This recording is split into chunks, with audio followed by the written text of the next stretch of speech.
In če ima človek rad vse, kar je okoli njega, potem je seveda tudi miren. Bistveno večja možnost je, da bo dosegel notranji mir. Če bo notranji miren, je več možnosti, da bo zdrav, telesno in psihično. In če bo vse to povezano, potem si pa upam trditi, ne bo več zunanjega nemira, da ne rečem vojn, spopadov in druge kalvarije, ki jo spremljamo vsak dan. Ker pravijo, da gliha v kup štriha, je to eden od primerov, da tudi dobro povezuje. Namreč ta gliha v kup štriha je bil včasih, ali pa mogoče še vedno v slovenščini mišljen negativno, ne? Torej zlikovci držijo skupaj, ne? Nekateri, ki imajo slabe namene, se žal večkrat povežejo kot tisti, ki imamo dobre, ne? Tisti, ki pa imamo dobre namene, smo pa včasih verjetno zaradi raznovrstnih razočaranj prevečkrat potem umaknjeni v samoto. Kar malo introvertirani postajamo, preveč individualisti, ker smo bili tolikokrat deležni takšnih in drugačnih udarcev, padcev, kritik, da na koncu obupamo, pa si mislimo, bom jaz raje, ne vem, res meditiral v neki votlini in poskušal biti čim bolj srečen. Pa ne gre tako. Ne moremo biti srečni brez drugih ljudi. Mi smo družbena bitja, že Aristotel je to dejal. In tega se moramo zavedati. In karkoli počnemo, bo imelo večji smisel, če bomo počeli tudi za dobrobit soljudi. Kaj meniš ti o vrednotah? So prisotne v našem vsakdanjem življenju? Slutim odgovor. Ja, prisotne so. Morda samo v obliki nekakšnega moralometra, ki ga ima posameznik v sebi, bodisi pa v zunanjosti. Vprašanje pa je, koliko ga upoštevamo, ne? Gre za projekt Welt Ethos, ne, v nemščini, ali pa Global Ethics, ki povezuje tako verujoče iz različnih religij, kot tudi ateiste. Skratka, sloni na tistih ključnih vrednotah, ki so skupne vsem. Naj povem samo en primer zlatega pravila, torej ne stori drugemu tistega, kar ne želiš, da bi on storil tebi, ali pa še lepše, na pozitiven način, torej ravnaj z ljudmi tako, kot bi si ti želel, da oni ravnajo s teboj. To zlato pravilo najdemo v krščanstvu, v budizmu, v hinduizmu, zoroastrizmu in tako naprej. Neverjetno.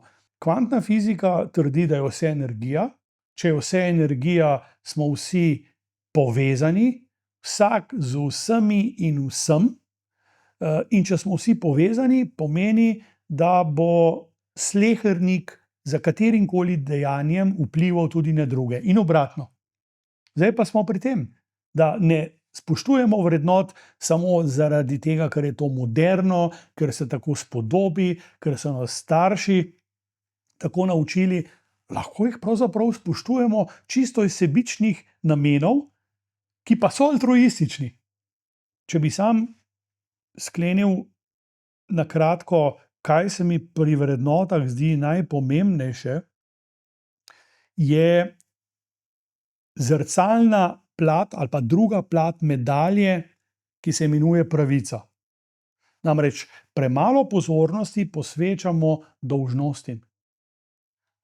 Jaz študentom vedno znova, zlasti brucom, ko pridejo, ko so še takole malo nepopisan list papir, povem, kaj pravi tretji odstavek 15. člena slovenske ustave. Pravi, da so človekove pravice lahko omejene samo v primerih, ki jih določa ustava, recimo odvzem prostosti v primeru suma kaznivega dejanja in tako naprej, in s pravicami drugih ljudi.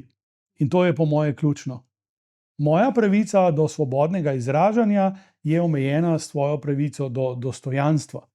Iz tega marsikaj izvira in se mi zdi zelo pomenljivo, da je znameniti rimski pravnik, politik, retorik, tudi pisec Cicero v 1. stoletju pred našim štetjem svojo zadnjo knjigo kot neke vrste obsežen esej ali pa celo pismo namenil svojemu sinu, ki je imel tudi ime Mark, z naslovom De officis, o dolžnostih.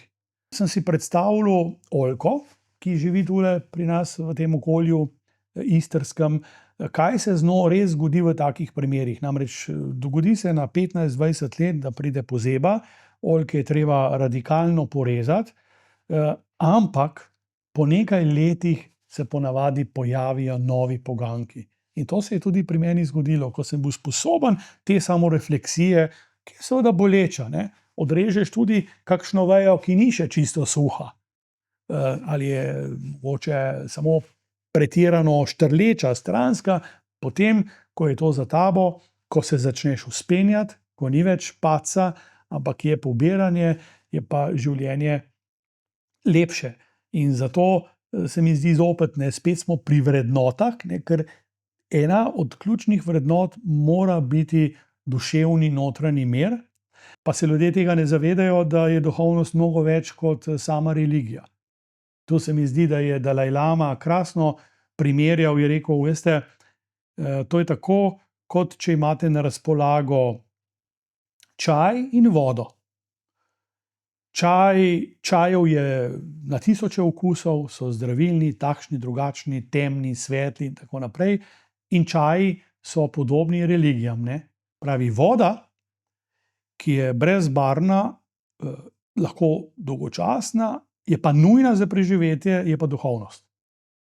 Še en tak glas, ki opozarja na to nujnost preseganja nekih delitev, nekih napačnih razumevanj, ali to niti ni razumevanje, to je v bistvu neka, kaj bi rekla temu, nekih prepričanj ali pa nekih resnic, ki jih širijo parcialno in s tem zanemarjamo vodo. Voda je vir, oziroma ima svoj vir, ne, prihaja od nekod in tega se moramo zavedati. In je pomembno, da tudi na ta način širimo, bom kar rekel, dober glas v deveto vas in onkraj, namreč besed ne smemo podcenjevati, ne, ker nekdo pravi, ja, samo besede. Besede so zopet kar pogosto omenjene v različnih verskih in filozofskih spisih, saj vemo, prvo je bila beseda in beseda je bila pri Bogu, z besedo je možno premikati gore in tako naprej. In to je vse res, ampak bom konkretno postregel s primerom. Besede imajo lahko tudi tako imenovani performativni učinek, sama beseda po sebi. Recimo beseda oprosti. Če je iskrena, je s tem vse narejeno. Torej smo že z izgovorjeno besedo naredili svoje. Tako pa grejo sveče ena od drugih, z eno svečo lahko prižgemo 1000 drugih in se svetloba širi. Ja. Hvaležnost vedno znova bi morala biti omenjena kot vrednota. Biti hvaležen za vse. Od tega, kaj midva počneva, od tega, da smo se danes zjutraj zbudili, do česarkoli pravzaprav. Ne nazadnje tudi do slabega. Tudi do slabega, ja, zato ker prinaša priložnost za dvig, za preobrazbo najprej. Takšna subtilnost veje iz vsega, kar pripoveduješ, pa iskrenost. To dvoje gre včasih skupaj, ne pa vedno, ne, ker iskrenost včasih opozarja tudi na kakšno reč, ki bi jo bilo treba popraviti pri sebi, pri drugih in tako naprej.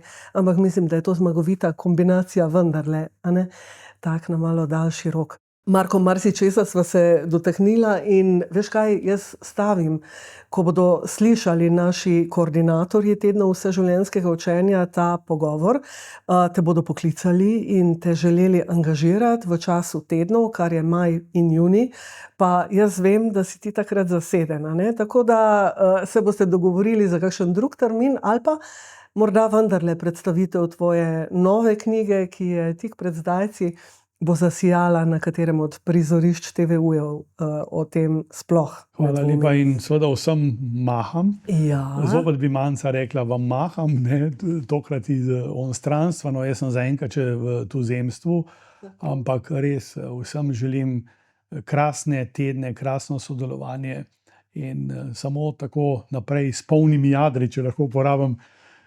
morski jezik. Ja.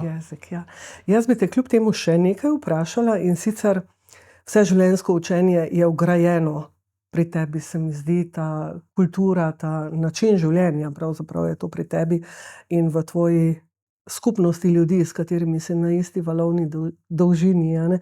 Kje se ti najraje učiš, ampak v tem najširšem pomenu besede? Je to zate narava, so to zate knjige, kot si že omenil, so to zate odnosi z ljudmi? Kaj so tvoja učna okolja najljubša? Vse našteto. Vse našteto. Vse našteto, čeprav prednjači knjiga, torej kar se tiče klasičnega učenja, sem precej konzervativen, kar pomeni samota, knjiga v roki, brez motečih zvokov. Poleg knjige in ljudi bi pa izpostavil naravo.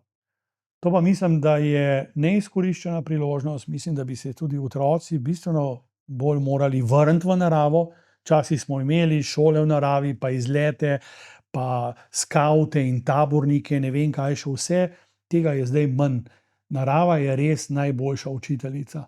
Kajti v naravi vidimo, kaj se dogaja in tudi začutimo to našo povezanost. In je res fascinantno, da smo na tem majhnem drobcu, na tem atomčku v vesolju sposobni imeti ta kraj na Zemlji. Zato se strinjam s tistimi, ki pravi, zakaj sanjamo o raju v posmrtnem življenju, če ga imamo že na Zemlji, pa ga ne znamo izkoristiti. Ne? In biti hvaležni. In biti hvaležni, ja. Ja. Jaz sem vsekakor izredno hvaležna za tvoj čas, za tvojo iskrenost. In si samo želim, da bi res ta beseda, te besede, ki so bile spregovorjene, da bi se širile, da bi navdihovale soustvarjalce tednov vseživljenjskega učenja, pa še marsikatere druge priložnosti in vse ljudi, ki jih bodo pač dosegle in nagovorile. Prisrčna hvala in vse dobro tudi vnaprej. Hvala, Zvonka, tudi tebi. Čestitke še enkrat Andragoškemu centru in še na mnoga leta, najmanj še naslednjih 30 let vaših res hvalevrednih projektov. Hvala. Hvala.